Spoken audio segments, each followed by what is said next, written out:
Okay so video को शुरू करने से पहले सबसे पहले मैं आपको एक चीज़ दिखाना चाहूँगा। लास्ट 10 ईयर्स का जो है वो CAGR दिखाना चाहूँगा among small cap, mid cap and large cap. सबसे पहले आप इसके रिटर्न देखो। लार्ज कैप ने ऑलमोस्ट 12.79% की रिटर्न दिए हैं। मैं म्यूचुअल फंड का एवरेज यहाँ पे लेके चल रहा हूँ। मिड कैप का रिटर्न काफ़ी अच्छा है 16.27%, लेकिन जो स्मॉल कैप का रिटर्न है ये यहाँ पे सबसे ज़्यादा हाईएस्ट है। तो ये काफ़ी एक अच्छा रीज़न बन जाता है स्मॉल कैप पे इन्वेस्ट करने का, अगर आपको काफ़ी जो है एक्सपोनेंशियल रिजल्ट चाहिए। लेकिन लोगों को स्मॉल कैप में लॉसेस इसलिए होते हैं क्योंकि वो काफ़ी टाइम तक अपने फंड को होल्ड नहीं कर सकते, और भी काफ़ी सारे मिस्टेक्स हैं जो कि लोग करते हैं, जिसकी वजह से चाहे वो दुनिया के सबसे बेस्ट म्यूचुअल फंड में ही क्यों ना इन्वेस्ट करें तब भी उनको लॉस हो जाता है। तो इस वीडियो में मैं आपको ऐसे 4 म्यूचुअल फंड के नाम बताऊंगा जो कि स्मॉल के सेक्टर से है, जिसमें जो है वो लॉस के चांसेस काफ़ी ज़्यादा कम है। देखिए, मैं रिटर्न तो गारंटीड नहीं कर सकता because I am not a SEBI registered research analyst. ये वीडियोस जस्ट एजुकेशन पर्पज़ के लिए बनाए गए हैं। So without any further delay चलिए आज की इस वीडियो को शुरू करते हैं। उससे पहले वीडियो को लाइक, शेयर और चैनल को सब्सक्राइब जरूर कर देना, ठीक है। तो स्टार्ट करते हैं। देखिए, अब बात करते हैं कौन से ऐसे 4 रीज़न है जिसकी वजह से लोग म्यूचुअल फंड में लॉस करते हैं। हर 10 में से 9 लोग म्यूचुअल फंड से लॉस ही करते हैं, और इसका सबसे बड़ा रीज़न इस 4 चीज़ों में आपको देखने को मिलेगा। सबसे पहला, जब भी मार्केट में कोई भी छोटा मोटा क्रैश आता है लोग इन्वेस्ट कर देते हैं, सोचते कि अब तो मार्केट नीचे गिर गया, अब तो ऊपर ही जाएगा, या फिर मार्केट थोड़ा ही बढ़ते लोग एंटर कर जाते हैं। फिर क्या होता है, जैसे ही आप मार्केट पे एंट्री करते हो स्टॉक बिल्कुल या म्यूचुअल फंड क्रैश हो जाता है, जिसकी वजह से आपका लॉस हो जाता है। ये चीज़ आपको बिल्कुल अवॉइड करनी है। दूसरी चीज़, वॉलेटिलिटी लोग हैंडल नहीं कर पाते। थोड़ा वॉलेटाइल मार्केट देखते ही लोग अपना सारा माल बेच के निकल जाते हैं। ये भी अवॉइड करना है एट एनी कॉस्ट। तीसरा जो सबसे बड़ा रीज़न है जिसकी वजह से लोग लॉस करते हैं वो है रॉन्ग टाइम होराइजन। लोग क्या करते हैं, 6 मंथ या कुछ कुछ लोग 3 महीने के लिए भी म्यूचुअल फंड में इन्वेस्ट करते हैं। तो इससे क्या होता है, म्यूचुअल फंड को टाइम ही नहीं मिलता ग्रो करने के लिए। तो ये चीज़ भी फिक्स करने की ज़रूरत है। चौथा और one of the most important is ignoring risk profile.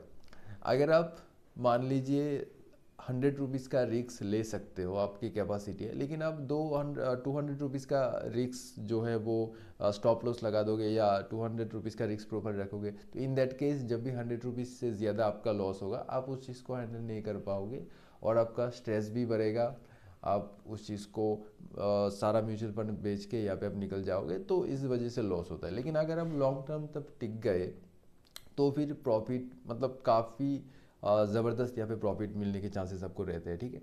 अब यहाँ पे बात करते हैं कि आखिर स्मॉल केस होता क्या है। आई एम श्योर आप काफ़ी लोगों को पता ही होगा, फिर भी एक बार बात कर लेते हैं। देखिए, निफ्टी 50 में 50 कंपनी होती है और स्टॉक मार्केट में 5,000 से ज़्यादा कंपनी से। तो अब एक मोटा मोटा ऐसे समझो कि पहले की जो 100 कंपनीज हैं उसको आप जायंट कह सकते हो या लार्ज कैप कह सकते हो। फिर 101 से लेकर जो 250 तक कंपनीज है उसको आप मिड कैप बोल सकते हो, और बाकी जो रिमेनिंग कंपनीज है 251 से लेके बाकी सारे कंपनीज उसको आप स्मॉल कैप यहाँ पे बोल सकते हो।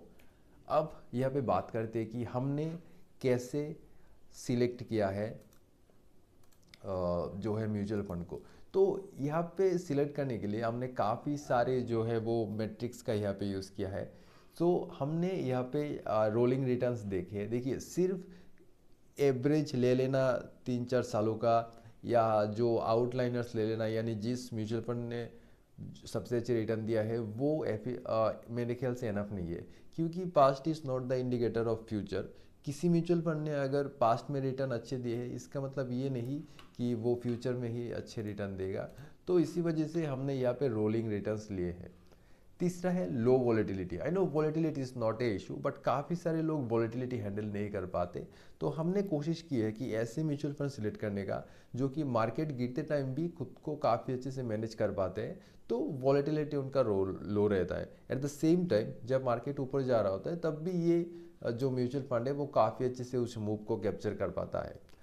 चौथा और सबसे इम्पोर्टेंट, हमने शार्प रेशियो के ऊपर भी काफ़ी ध्यान दिया है, और साथ में और भी काफ़ी सारी चीज़ें जैसे एक्सपेंस रेशियो हो गया, और जो फंड मैनेजर है उसकी प्रोफाइल, इन सारी चीज़ों को एनालाइज करने के बाद ये जो लिस्ट है वो आपके लिए तैयार किया गया है। फिर भी मैं कहूँगा इसको आप एब्सोल्यूट रिकमेंडेशन बिल्कुल मत कंसिडर कीजिए, आप अपना खुद का रिसर्च ज़रूर कीजिए। ये बस मैं रिसर्च पर्पज़ के लिए या एजुकेशन पर्पज़ के लिए बना रहा हूँ, ठीक है। तो यहाँ पे पहला म्यूचुअल फंड निकल के आता है निप्पॉन लाइफ, काफ़ी famous, one of the most famous mutual fund है Nippon India small cap mutual fund, ठीक है। अब इसको सिलेक्ट करने का रीज़न क्या था कि ये जो है ना वो one of the largest mutual fund है in the category of small cap mutual fund. अब यहाँ पे कुछ चीज़ आप चाहे तो वीडियो को पॉज करके देख सकते हो, मैं इसको स्किप करके जा रहा हूँ। दूसरे नंबर पे है Invesco India small cap fund. अब ये म्यूचुअल फंड भी काफ़ी सही है।